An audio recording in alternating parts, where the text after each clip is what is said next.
तो तुम्हें डर लगता है कोई क्यों नहीं जाता, इसका अर्थ है कोई दाल में और कहीं भीड़ लगी देखते होते तो।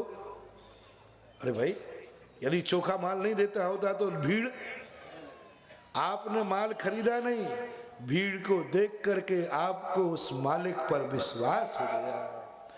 आपने अरहंत को पहचाना नहीं, जाना नहीं, लेकिन जैसे ही अरहंतों के पास दिल से जान लेता खोटा चोखा, इसका नमस्कार करना बता रहा है कि सच्चा जिनेंद्र देव है, इसी का मुझे आलम्बन लेना है। इसलिए तुम सब करते हो तो मैं भी करूंगा। यह संस्तुतः सकल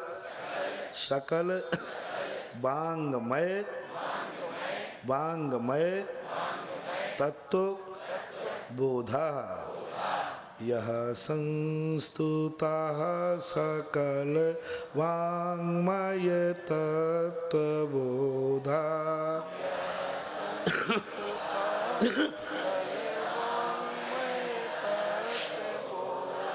संस्कृत की विशेषता है, बिल्कुल हिंदी जैसी है, कोई भी अंतर नहीं है।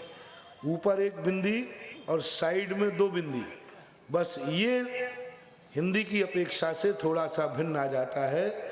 इसलिए विनोद कहते हैं हमेशा, बिंदी रखंतम संस्कृत भणंतम। और कोई अंतर स्तुति है, लेकिन शर्त है इसको एक एक अक्षर को चबाते हुए पढ़ो, बहुत धीरे, उच्चारण तो जोर से रहे और लय धीरे रहे।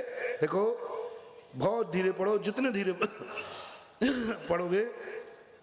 यह संस्तुतः सकल वांगमय तत्व बोधा।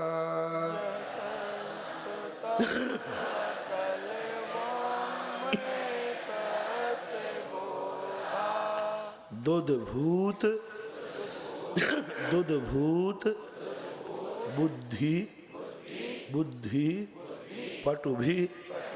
पटुभि सुर लोक नाथई। दुधभूत बुद्धि पटुभि सुर लोक नाथई।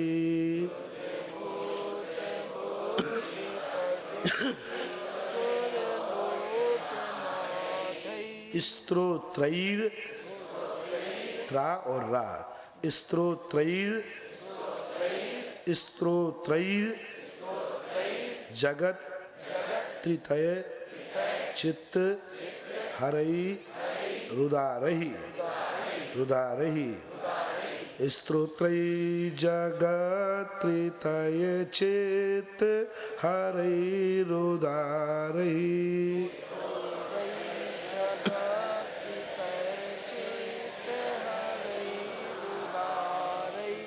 पढ़ने में ऐसा पढ़े, स्तो त्रैर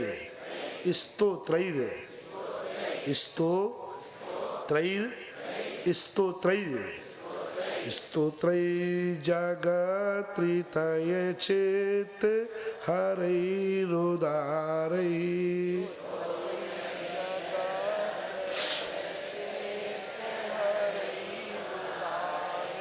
स्तोष्ये सावरिया, स्तोष्ये किलाह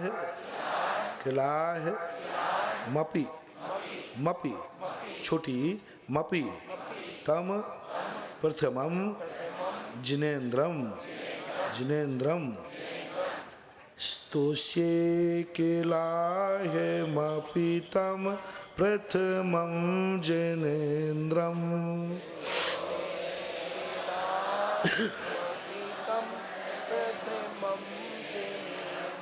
स्तोष्ये केलाह्यमपि तं प्रथमं जिनेन्द्रम।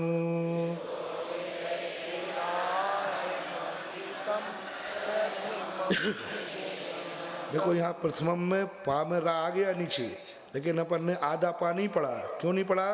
क्योंकि वहाँ आधा माँ आ गया ना, तम के ऊपर आधा अक्षर यदि आ जाता है तो फिर आधा अक्षर नहीं पढ़ना, यदि हाँ संयुक्त अक्षर, और पूरा अक्षर यदि आता, यदि बिंदी ना हो के ता होती तो अपन आधे पा को पढ़ते। चले, या संस्तुता, या यानी जो, संस्तुता यानी संस्तुत हैं, यानी आप पहली बार ही भक्ति नहीं कर रहे हैं। अपन लोग अहंकार करें, भगवान देखो मेरी बदौलत है कि जो आपको 2 भजन मिल जाते हैं, विनोद भैया, हाँ मेरी बदौलत है भगवान जो आपके भजन हो जाते हैं। और मैं कहूँ कि मानतुंग आचार्य महाराज कहें कि मेरी बदौलत है भगवान जो आपकी स्तुति हो गई। मैं कहूँ मेरी बदौलत है जो तुम्हें भक्ति की महिमा बता रहा हूँ। अपन सब बहुत अहंकारी हैं, कम थोड़ी हैं, करते इतना है और बताते बहुत है। क्या कह रहे हैं पूज्यवर मानतुंग आचार्य, भगवान मैं ही स्तुति नहीं कर रहा हूँ, पहली बार मैंने नहीं की, आप तो पहले से ही संस्तुत हैं। जब आपका जन्म हुआ था उसी समय सौधर्मेंद्र ने मेरू पर्वत पर आपकी 1008 गुणों से स्तुति की थी। सहस्र नाम की रचना हुई थी। कब हुई थी? जब आपका जन्म, उसी दिन पूज्यवर जिनसेन स्वामी ने महापुराण में सहस्र नाम लिखा, जिसे अपन सहस्र नाम कहते हैं ना, वो महापुराण का ही एक अंश है। 1008 नामों से आपके जन्म के समय ही आपकी सौधर्म ने स्तुति की थी। अब मैं तो सेकेंड हैंड हूं, यानी आप जन्म से ही संस्तुत हैं। संस्तुता का अर्थ है आप जन्म लिया तभी संस्तुत हुए, फिर आप बाद में जाकर के राजा बने तो सारे 32,000 मुकुटबल राजाओं ने आपकी स्तुति की, फिर बाद में आप जाकर के मुनि बने तो लोकांतिक देव आदियों ने आपकी स्तुति की, और जब अरहंत बने तो सारे 3 लोक ने स्तुति की, और सिद्ध बनने के बाद तो सारी दुनिया स्तुति, यानी आप सदा सदा के स्तुत हैं। अब एक बात लें, पहला तो लिया अपन ने आप जन्म के समय ही संस्तुत थे, दूसरा ले कि आप सदा सदा से संस्तुत हैं। जब से आपने यह तीर्थंकर पद स्वीकार किया है युग के आदि में, उसके बाद से आप सदा सदा से संस्तुत हैं, यानी पूजनीय हैं।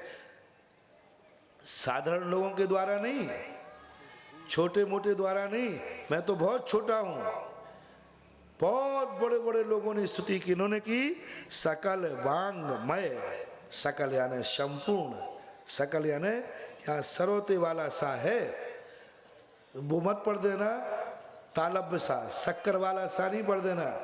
शक्कर वाला सा पढ़ दोगे सकल यानी टुकड़ा, और इस सड़क वाला सा पढ़ दोगे तो सकल यानी संपूर्ण। वांगमय, वांगमय बोलते हैं भगवान की जितनी वाणी थी, वांगमय, वांग यानी जो भगवान ने बोली थी अपने मुख से, संपूर्ण वांगमय। तत्वबोधा, तत्वबोधा, और कैसे हैं?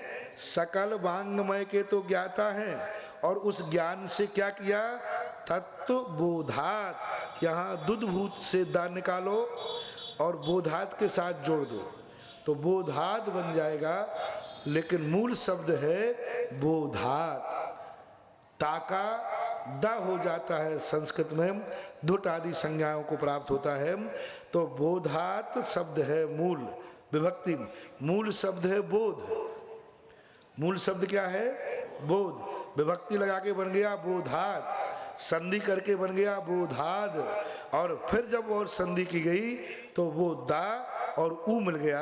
अब अपन अर्थ के लिए निकाल लें तो बनेगा बोधात। बोध से, तत्वबोध से, यानी संपूर्ण वांगमय द्वादशांग के तत्वबोध से उद्भूत, दा निकल गया तो क्या बचा? अब उद्भूत यानी उत्पन्न हुई है बुद्धि जिनकी। बुद्धि जिनकी, देखो साधारण नहीं है। अपन लोग सोचते हैं हमारी बुद्धि कैसी है। ध्यान रखना, शास्त्रों को पढ़ करके मैंने बुद्धि प्राप्त की है नहीं, ये तो कह रहे हैं संपूर्ण द्वादशांग पढ़ करके जिनको तत्वबोध हुआ है, ऐसे तत्वबोध से उत्पन्न हुई है जिनकी बुद्धि पटु भी, ऐसे जो चतुर हैं जिनकी बुद्धि सुरलोक नाथ ही, सूर्य यानी देवता, लोक यानी स्वर्गलोक का नाथ यानी स्वधर्मेंद्र। स्वधर्मेंद्र द्वादशांग का पाठी होता है, पूरे द्वादशांग का ज्ञान होता है, छायक सम्यक दृष्टि होता है, नियम से होता है। ऐसे सुरलोक के द्वारा स्पष्ट वही बात आ रही है। जन्माभिषेक के समय जो आपके 1008 नामों से पूजा की थी, वो किसने की थी? स्वधर्मेंद्र। वो स्वधर्मेंद्र कैसा था? सकल वांगमय से जिसकी बुद्धि ऐसी उद्भूत हुई थी। चतुर्थी कितने स्त्रोतों से किया? स्तोत्रही बहुवचन। अपन ने तो एक पूजा कर ली, अब दूसरी महाराज कितनी करूं ये बताओ, प्राण लेना है क्या? अहो, भगवान की भक्ति करते समय ये ब्राह्म आ गया, कितनी पूजा करूं? बस ऐसा भाव आना चाहिए कि भगवान मैं करते ही रहूं, बस करते ही रहूं। एक बार कहा था ना मैंने, नमोकार मंत्र की सिद्धि कब होगी सुनना, नमोकार मंत्र की माला का चमत्कार कब होगा सुनना। नमोकार मंत्र का फेरने वाला ज्ञानी व्यक्ति माला को हाथ में लेता है। एक गुण मैंने कल बताया था माला का, आज दूसरा गुण बता देता हूँ।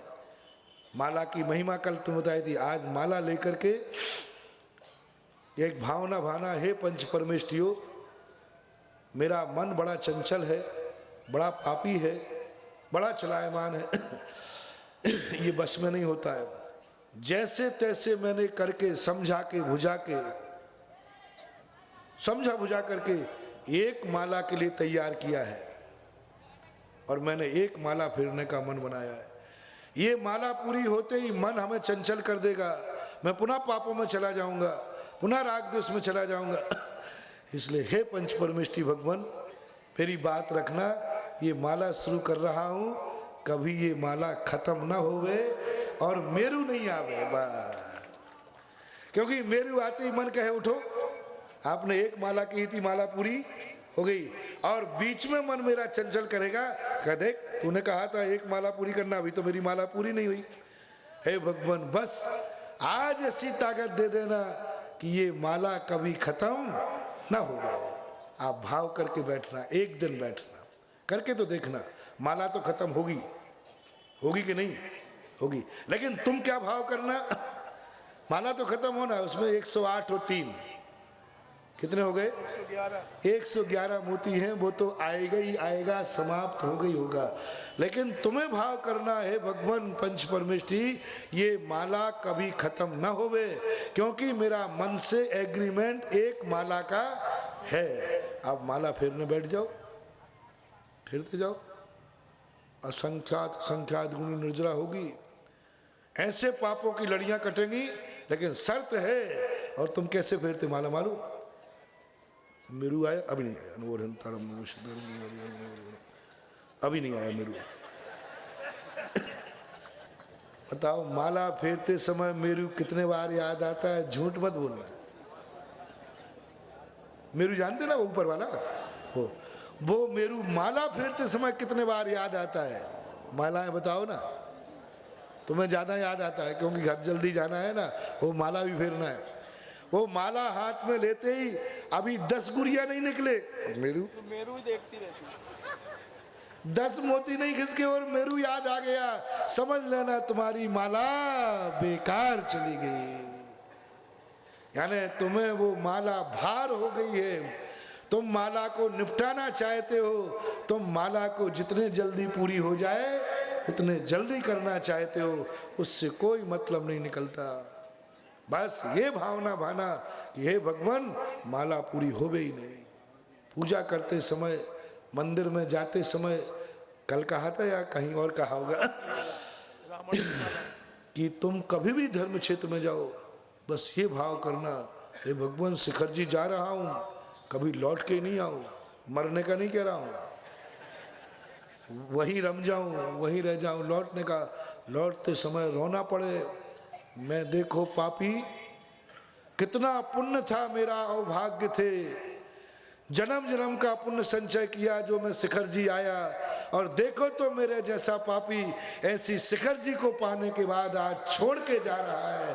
बार बार लौट के देखो, जहां तक शिखर जी दिखती रहे देखो, ऐसे देखो, ऐसे देखो, ऐसे देखो, ऐसे देखो।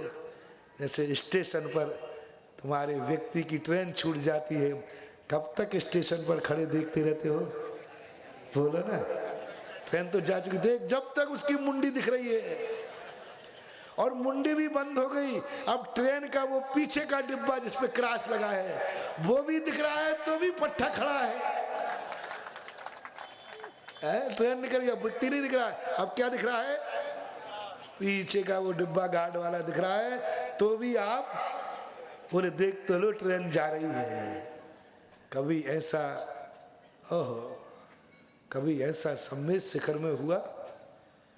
बार बार पारसनाथ टॉक छोड़ते जा रहे हो, लौट के देखते जा रहे हो, भगवान छूट रहे हो, भगवान छूट रहे हो, भगवान शिखर जी छूट रही है, भगवान शिखर जी छूट रही है, और बार बार तुम्हें मुड़ करके उसी तरफ देखने का भाव आ रहा है, तो मैं समझू कि शिखर जी प्यारी है। इसी प्रकार मंदिर से एक बार पीठ की नहीं तुमने, 10, अब तो दोबारा लौट के मंदिर से लौटते समय बार बार भगवान देखो, भगवान कितने पुण्य के उदय से आपके चरणों में आया था, कितने पुण्य के उदय से मंदिर आ पाया था। अब मेरी मति मारी गई है, मंदिर छूट रहा है, अब मैं फिर राग देश में पड़ूंगा, फिर मैं पापों में पड़ूंगा, छूट रहा है। बार बार मुड़ के महाराज भगवान को देखो, बार बार मुड़ के देखो, भगवान छूट रहा है, आप छूट जाओगे, फिर 24 घंटे नहीं मिलोगे, फिर 24 घंटे में पापों में लग जाऊंगा। कितना अलौकिक समय था, आपके चरणों में बैठकर मैं पुण्य कर रहा था। इसका आपको भगवान से राग है, इसका प्रतीक क्या है? स्टेशन पर भेजने वाले से राग है, इसका प्रतीक क्या है? और उसका थैला तुमने अटैची रखी डिब्बे में और भाग गए, तो सामने वाला क्या समझेगा? मैं इनके यहाँ बाहर था, निपटा दिया है। और वो समझता है ओह इतना राग, वो भी देखता रहता है, इतना राग, इतना राग कि अभी भी खड़े हैं ट्रेन छूटने के बाद। भगवान भी सोचता है इसकी पूजा हो गई, सब कुछ हो गया, फिर भी लौट लौट के देख रहा है। इसका अर्थ है कि मेरे से इतना राग है, जाओ जितना तेरे को मेरे से राग है, मुझे भी तेरे से राग है, जा जहां चला जा, तेरा कुछ भी नहीं बिगड़ने वाला। ये राग का प्रदर्शन अंदर से होना चाहिए, बार बार देखना। महाराज जा रहे हैं बिहार करके, कब तक देखते रहना है? महाराज आप निकलो तो सही है, जब तक पीठ दिख रही है, जब तक थोड़ी ध्वजा दिख रही है, जब तक कोई आवाज आ रही है, तब तक। इसी प्रकार नमोकार मंत्र की माला खत्म हो गई, फिर भी माला चल रही है।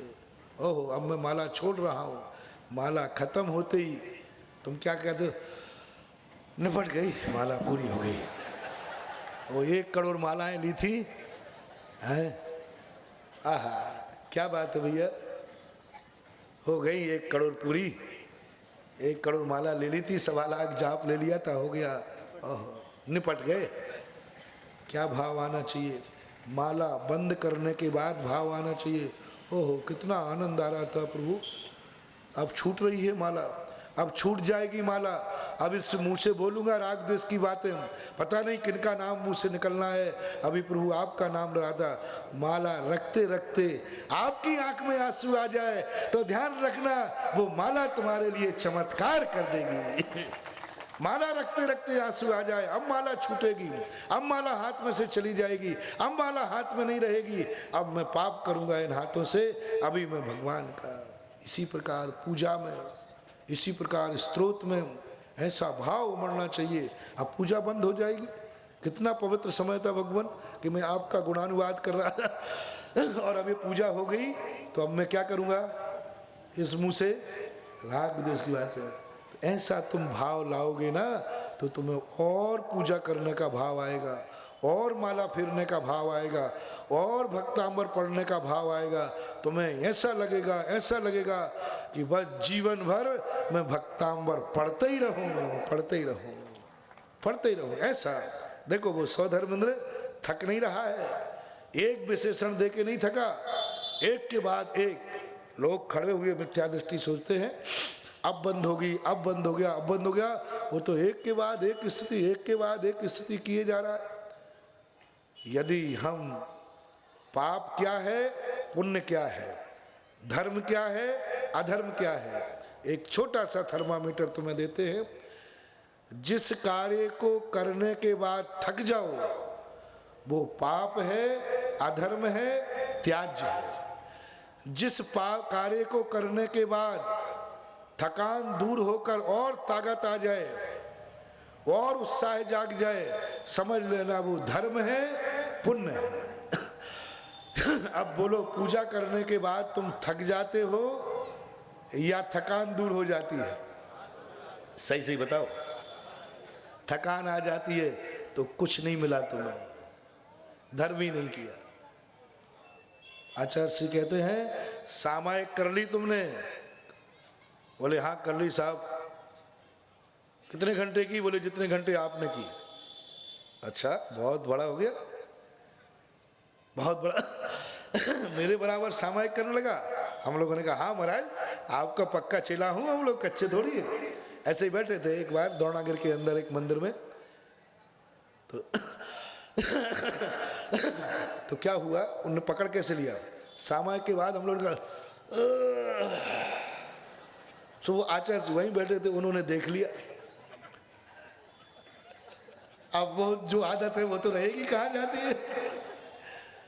अब आचार्य अच्छा आप लोगों ने सामायिक कर ली? तो हमने इन्हीं के सामने तो बैठे और फिर पूछ रहे हैं सामायिक कर ली? बोले हाँ कर ली। कितनी देर की? बोले जितनी देर आपने की। आपके साथी में तो उठाऊं, आपके साथ बैठे थे। अच्छा हमारे साथ उठे थे, हमारे साथ बैठे थे? बोले हाँ, पर हमने सामायिक के बाद अंगड़ाई तो नहीं ली, तुमने क्यों ली? अब इसका क्या जवाब देवे? कोई याद हो तो देवे। नए नए मुल्ले थे, महीना भर दीक्षा को लिए नहीं हुए, आप इतने बड़े गुरु को कौन जवाब देवे? तो महाराज क्यों ली झगड़ाई बताओ? हमने तो नहीं ली, नकल करते तो पूरी करते। हम लोगों को थक गए थे, थोड़ा दर्द होने लगा था ऐसा। बोले बस तुमने सामायिक की नहीं। बोले क्यों? मैंने हम लोगों ने सोचा मर गए 2 घंटे कमारी यूं करके, बीच में आया झुक जाऊं, लेकिन आचार्य सी बैठे तो अपन में यूं। अब दर्द तो होता है तो हम लोग धीरे धीरे यूं कर लेते। शुरू बात करते थे, मत करना, मैं नहीं की तुम भी करते हो, यूं कर लेते थोड़ा। मगर 2 घंटे तो सामायिक की, इनके अनुसार प्रशंसा तो मिली नहीं और ये कह रहे तुमने सामायिक की नहीं।